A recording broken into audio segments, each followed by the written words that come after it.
Hello students, journal entry analysis തന്നെയാണ് കേട്ടോ. അപ്പോൾ ഞാനൊരു 4 വീഡിയോസ് അപ്ലോഡ് ചെയ്തിട്ടുണ്ട്. ഇത് 5ാമത്തെ വീഡിയോ ആണ്.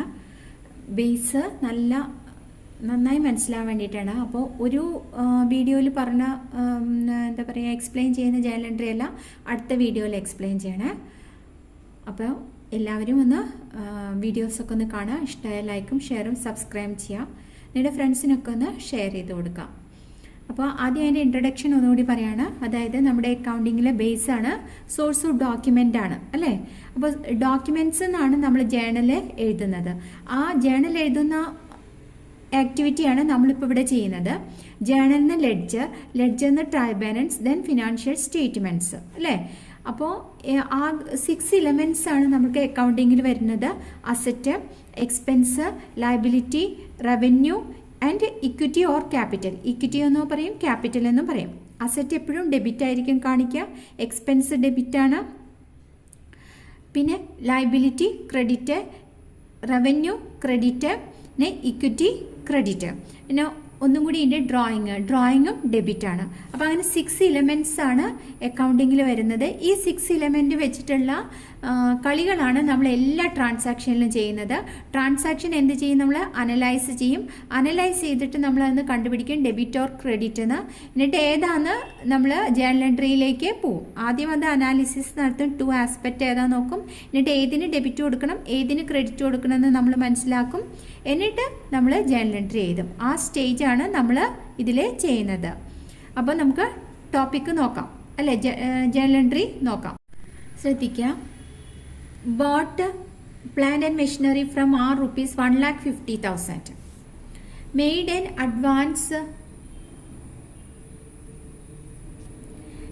an advance payment by cash for ₹10,000 and balance at the later date. ഇതിൻ്റെ അർത്ഥം എന്താണെന്ന് മനസ്സിലായോ? പ്ലാന്റ് ആൻഡ് മെഷീനറി നമ്മൾ ആർ എന്ന് പറഞ്ഞ വ്യക്തിയുടെ നിന്ന് മേടിച്ചു. എത്ര രൂപയ്ക്കാണ് പർച്ചേസ് ചെയ്തത്? 1,50,000. എത്രയേ കൊടുത്തിട്ടുള്ളൂ? 10,000 അഡ്വാൻസ് കൊടുത്തിട്ടേ ഉള്ളൂ. അപ്പം നമ്മൾ ഇതിൽ ആലോചിക്കുക എന്തൊക്കെയാണ് എക്സ്പെക്റ്റ് വേണ്ടതെന്ന്. എന്താ? പ്ലാന്റ് ആൻഡ് മെഷീനറി വേണം. ആരിൽ നിന്നാണ് മേടിച്ചത്? ആറിൽ നിന്ന്. ക്യാഷ് ട്രാൻസാക്ഷനും ഉണ്ട് അല്ലേ. അപ്പോൾ 3 എണ്ണം വരണം, 3 ആസ്പെക്റ്റ് വരണം. Plant and machinery, R, cash. Plant and machinery ആയതുകൊണ്ട് അസറ്റാണ്, ഡെബിറ്റ് ഇൻക്രീസ് ആണ്. ആർ എന്ന് പറഞ്ഞ വ്യക്തിയുടെ നിന്ന് മേടിച്ചത് ക്രെഡിറ്റർ ആണ് അല്ലെ. ലയബിലിറ്റി ആണ്, ഇൻക്രീസ് ആണ്, ക്രെഡിറ്റ് ആണ്. ഇതാണ് അതിൻ്റെ എക്സ്പ്ലനേഷൻ. ആർ എന്ന് പറഞ്ഞത് ക്രെഡിറ്റർ ആണ്, ലയബിലിറ്റി ആണ്, ഇൻക്രീസ് ആണ്, ക്രെഡിറ്റ് ആണ്. ഇനി ക്യാഷ് അസറ്റ് ആണ്. ഇവിടെ ക്യാഷ് നമ്മൾ പർച്ചേസ് ചെയ്യുമ്പോൾ നമ്മുടെ കയ്യിൽ നിന്ന് ഡിക്രീസ് ചെയ്യുന്നത് അല്ലേ. അപ്പോൾ അതുകൊണ്ട് ക്രെഡിറ്റ് ചെയ്യണം. ക്യാഷ് എപ്പോഴും ഡെബിറ്റ് ബാലൻസാണ് കാണിക്കുക, ഡിക്രീസ് ചെയ്യുമ്പോൾ ക്രെഡിറ്റ് ചെയ്യണം. അപ്പം നമുക്ക് ജേണൽ എൻട്രി എങ്ങനെ എഴുതാം? പ്ലാന്റ് ആൻഡ് മെഷീനറി എത്ര രൂപയ്ക്കാണ് മേടിച്ചത്? 1,25,000 അല്ലേ. ഇനി ടു ക്യാഷ് എത്രയാണ് കൊടുത്തിരിക്കുന്നത്? 10,000. 1,15,000 ആണ് ബാലൻസ്. ഇവിടെ 1,25,000 ആണ് കേട്ടോ. 25,000 നമ്മൾ പർച്ചേസ് ചെയ്തു, 10,000 കൊടുത്തു. ബാലൻസ് എത്രയാണ് വരുന്നത് അവർ തരേണ്ടത്? 1,15,000. അപ്പം ഇതിൻ്റെ അർത്ഥം എന്താ? പ്ലാന്റ് ആൻഡ് മെഷീനറി ബിസിനസ്സിലെ എത്ര രൂപയ്ക്കാണ് പർച്ചേസ് ചെയ്തിരിക്കുന്നത്? 1,25,000. എത്രയേ നമ്മൾ ബിസിനസ് കൊടുത്തിട്ടുള്ളൂ? 10,000. ഇനി എത്ര കൊടുക്കാണ്ട്? 1,15,000. അത് കഴിഞ്ഞു. Second one, cash withdraw for household properties 5,000. അപ്പോൾ ഡ്രോയിങ്സ് ഞാൻ എന്താണ്, 2 തരത്തിലാണ് ട്രാൻസാക്ഷൻ. ഒന്ന് ക്യാപിറ്റലും ഒന്ന് ഡ്രോയിങ്ങും. ക്യാപിറ്റൽ എന്ന് പറഞ്ഞാൽ ഓണർ ബിസിനസ്സിൽ ഇൻവെസ്റ്റ് ചെയ്യുന്നതിനെയാണ് ക്യാപിറ്റൽ എന്ന് പറയുന്നത്. ഇത് ഓണർ തന്നെ ബിസിനസ്സിൽ നിന്ന് വിഡ്രോ ചെയ്യുന്ന എമൗണ്ടിനെയാണ് എന്ത് പറയുന്നത്? ഡ്രോയിങ്സ് എന്ന് പറയുന്നത്. ആരാണ്? ഓണർ ബിസിനസ്സിൽ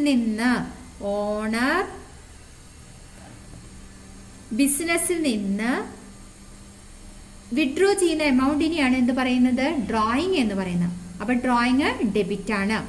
ക്യാപിറ്റലിൻ്റെ ആലോചിച്ചാൽ മതി. ക്യാപിറ്റൽ ക്രെഡിറ്റ് ആണ്, അപ്പോൾ ഡ്രോയിങ് ഡെബിറ്റ് ആണ്. ക്യാഷ് അസറ്റ് ആണ്, ഡിക്രീസ് ചെയ്യാണ്, അപ്പോൾ ക്രെഡിറ്റ് അല്ലേ. ക്യാഷ് ഇവിടെ അസറ്റ് ആണ്, എന്താ ചെയ്യുന്നത്? ബിസിനസ്സിൽ കുറഞ്ഞു വരികയാണ് അല്ലേ, അപ്പോൾ ഡിക്രീസ് ക്രെഡിറ്റ്. അപ്പോൾ drawing account debtor to cash എന്താ വരിക? Drawing account debtor to cash. അടുത്ത ട്രാൻസാക്ഷൻ നോക്കാം. അടുത്ത ട്രാൻസാക്ഷൻ നോക്കാം. Telephone bill paid by cheque ₹2000 അല്ലേ? ടെലിഫോൺ ബിൽ, അപ്പോൾ അത് എക്സ്പെൻസ് ആണ്, ഡെബിറ്റ് ചെയ്യണം. പെയ്ഡ് ബൈ ചെക്ക്, ചെക്ക് ആയതുകൊണ്ട് ബാങ്ക് എഴുതി, ബാങ്ക് അസറ്റ് ആണ്. അസറ്റ് ഇവിടെ എന്താ സംഭവിച്ചിരിക്കുന്നത്? ഡിക്രീസ് ചെയ്യാണ്, അതുകൊണ്ട് ക്രെഡിറ്റ് ചെയ്തു. അപ്പോൾ എന്താ ജേണൽ എൻട്രി വരണ്ടേ? Telephone account debtor to bank, telephone account debtor to bank. അപ്പോൾ എക്സ്പെൻസ് ഡെബിറ്റ് ചെയ്യണം, ബാങ്ക് അസറ്റാണ്, ക്രെഡിറ്റ് ചെയ്യണം. അടുത്ത ട്രാൻസാക്ഷൻ നോക്കാം. അടുത്ത transaction goods sold to Priya for ₹16,000. Goods sold, പ്രിയയ്ക്ക് നമ്മൾ ബിസിനസ് ഗുഡ്സ് എന്ത് ചെയ്തു? സെയിൽ ചെയ്തു. അപ്പോൾ പ്രിയ സെയിൽസ് ആണ് വരിക, രണ്ടെണ്ണമാണ് വരുന്നത്. പ്രിയ എന്ന് പറയുന്നത് ഡെറ്റർ ആണ്, അപ്പോൾ ഡെബിറ്റ് അസറ്റ്. ഇനി സെയിൽസ്, സെയിൽസ് എന്ന് പറഞ്ഞാൽ റവന്യൂ ആണ് അല്ലേ? ഇൻക്രീസ് ആണ്, ക്രെഡിറ്റ് ചെയ്യണം. അപ്പോൾ പ്രിയ അക്കൗണ്ട് ഡെറ്റർ ടു സെയിൽസ് എന്താ വരുന്നത്? പ്രിയ അക്കൗണ്ട് എങ്ങനെയാണ്? ക്രെഡിറ്റ് സെയിൽസിനാണ് ഈ ഡെറ്റർ വരിക. Priya account debtor to sales. ഇനി നെക്സ്റ്റ് വൺ ട്രാൻസാക്ഷൻ വരുന്നത് received a cheque for ₹16,000 from Priya. അപ്പോൾ നമ്മൾ ക്രെഡിറ്റ് സെയിൽസ് പ്രിയയ്ക്ക് നടത്തി. ഇനി പ്രിയ എന്ന് പറയുന്ന ആ വ്യക്തിയുടെ നിന്ന് എത്ര രൂപ നമ്മൾക്ക് കിട്ടി? 16,000 രൂപ. എത്ര സെയിൽ നടത്തിയിരിക്കുന്നത്? 16,000. ഇതിവിടെ മെൻഷൻ ചെയ്തിട്ടില്ലെങ്കിൽ നമ്മൾ മുമ്പത്തെ ട്രാൻസാക്ഷൻ കണ്ടുപിടിക്കണം, മനസ്സിലായോ?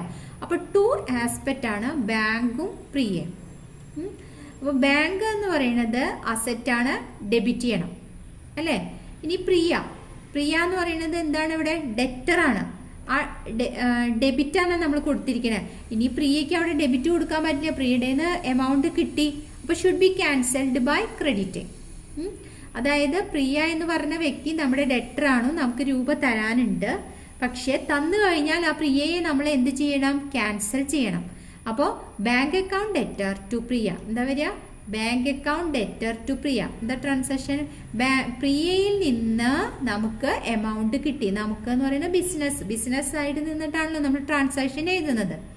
അപ്പോൾ പ്രിയയ്ക്ക് സെയിൽ നടത്തുമ്പോൾ നമ്മൾ എന്ത് ചെയ്തി? പ്രിയ അക്കൗണ്ട് ഡെറ്റർ ടു സെയിൽ. അതായത് ഇവിടെ എമൗണ്ട് റിസീവ് ചെയ്തിട്ടില്ല, അപ്പോൾ ഡെറ്റർ ആണ്. ക്രെഡിറ്റ് സെയിൽസിൽ നമ്മൾ ഉപയോഗിക്കുന്ന വാക്കാണ് ക്രെഡിറ്റ് സെയിൽസിലെ ഡെറ്റർ, മനസ്സിലായോ? ഇനി ക്രെഡിറ്റ് പർച്ചേസ് എന്താ വരിക? ക്രെഡിറ്റർ. അപ്പോൾ അതിവിടെ ക്യാൻസൽ ചെയ്യണം. ഇനി നമുക്ക് എങ്ങനെയാണ് ഈ ജേണൽ എൻട്രി എഴുതാന്ന് നോക്കാം അല്ലേ? ഇവിടെ 15 ആണ്.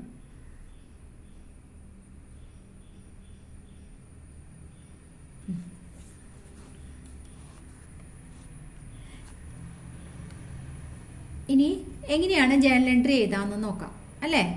എങ്ങനെ എഴുതുക ജേണൽ എൻട്രി? നമ്മൾ ആദ്യത്തെ പറയുന്നത് പ്ലാന്റ് ആൻഡ് മെഷീനറി പർച്ചേസ് ചെയ്തു. അപ്പോൾ plant and machinery account debtor 1,25,000. എത്രയാണ് ക്യാഷ്? 10,000. ബാക്കി എത്രയാണ് വരണ്ടേ? 1,15,000. പ്ലാന്റ് പർച്ചേസ് ചെയ്തു. അടുത്തത് വരുന്നത് എന്താണ്? Drawing account debtor to cash അല്ലേ? Cash withdraw for personal purpose. അപ്പോൾ 5,000. അത് കഴിഞ്ഞു telephone charge paid by cheque. അപ്പോൾ telephone expense account debtor 2,000 to bank 2,000 അല്ലേ? അപ്പോൾ എന്നിട്ട് നരേഷൻ എഴുതാം. നരേഷൻ എന്ന് പറഞ്ഞാൽ short description about the transaction. ഇനി പ്രിയയ്ക്ക് സെയിൽ നടത്തി, credit sales. Priya account debtor to sales. Debit കോളത്തിൽ ഡെബിറ്റ് എമൗണ്ട് എഴുതാം, ക്രെഡിറ്റ് കോളത്തിൽ ക്രെഡിറ്റ് എമൗണ്ട് എഴുതാം. ഇനി അടുത്തത് പ്രിയ എന്ന് പറഞ്ഞാൽ ആ വ്യക്തിയിൽ നിന്ന് നമ്മൾ എമൗണ്ട് റിസീവ് ചെയ്തു. അപ്പോൾ ബാങ്ക് അക്കൗണ്ട് ഡെറ്റർ ടു പ്രിയേനെ ക്യാൻസൽ ചെയ്യണം അല്ലേ? അപ്പോൾ 16,000 എമൗണ്ട് റിസീവ്ഡ് ഫ്രം പ്രിയ. എന്നിട്ട് നരേഷൻ എഴുതാം നമ്മൾ. അപ്പോൾ ഇത്രയൊക്കെയാണ് ജേണലിൽ വരുന്നത്. നമ്മൾ ഓരോ ജേണൽ എൻട്രിയും എടുത്ത് പഠിക്കുക, എന്നാലാണ് നമുക്ക് എഴുതാൻ കിട്ടുക. അപ്പോൾ ഡെബിറ്റ് എവിടെ കൊടുക്കണം, ക്രെഡിറ്റ് എവിടെ കൊടുക്കണം എന്ന് ക്ലിയർ ആയിട്ട് മനസ്സിലാക്കാം. അപ്പം ഇത്രയാണ് ഇതിൽ വരുന്നത്. നമ്മൾ 6 എലിമെൻറ്റ്സ് ആണ്. ഏതൊക്കെയാണ് 6 എലിമെൻറ്റ്സ്? Drawings, expense, asset. ഇത് മൂന്നും എന്താണ്? ഡെബിറ്റ് ആണ്. ഇനി അടുത്തത് എന്താ വരുന്നത്? Liability, capital, revenue. ഇത് മൂന്നും എന്താണ്? ക്രെഡിറ്റ് ആണ്. മനസ്സിലായോ? അപ്പോൾ ക്രെഡിറ്റ് ഏതാണ്, ഡെബിറ്റ് ഏതാന്ന് നന്നായി മനസ്സിലാക്കിയിട്ട് ഇൻക്രീസ് ചെയ്യുമ്പോൾ സെയിം ഇഫക്റ്റ് തന്നെയായിരിക്കും, ഡിക്രീസ് ചെയ്യുമ്പോൾ ഓപ്പോസിറ്റ് ആയിരിക്കും. അത് മനസ്സിലാക്കി പഠിക്കാം. എന്നിട്ട് ഓരോ ട്രാൻസാക്ഷൻ എടുത്ത് അനലൈസ് ചെയ്തിട്ട് ഡെബിറ്റ് ഏതിന് കൊടുക്കണം, ക്രെഡിറ്റ് ഏതിന് കൊടുക്കണം എന്ന് മനസ്സിലാക്കാം. അപ്പോൾ ജേർണലൈസ് ചെയ്യുമ്പോൾ ഇങ്ങനെ date column, particulars, LF ledger folio, debit column, credit column കൃത്യമായിട്ട് നമ്മൾ എഴുതുക, നരേഷൻ എഴുതുക. അത് കഴിഞ്ഞാൽ നമ്മളൊരു ഡ്രോ ചെയ്യണം അവിടെ. മനസ്സിലായി? അപ്പോൾ നല്ല വൃത്തിയിലെ എഴുതാം. അപ്പോൾ ഇന്നത്തെ ഈ ജേർണൽ എൻട്രി എല്ലാവർക്കും മനസ്സിലായി എന്ന് വിചാരിക്കുന്നു. അടുത്ത ക്ലാസ്സിലെ ഇനി ഇതിൽ പറയാത്ത ജേർണൽ എൻട്രീസ് ഒക്കെ പറയാം, അല്ലെങ്കിൽ ലെഡ്ജറിലേക്ക് നമുക്ക് അടുത്ത ക്ലാസ്സിൽ ലെഡ്ജറിലേക്ക് ട്രാൻസ്ഫർ ചെയ്യാം. അപ്പോൾ എല്ലാവർക്കും മനസ്സിലായെന്ന് വിചാരിക്കുന്നു. Okay students, thank you for watching. Okay.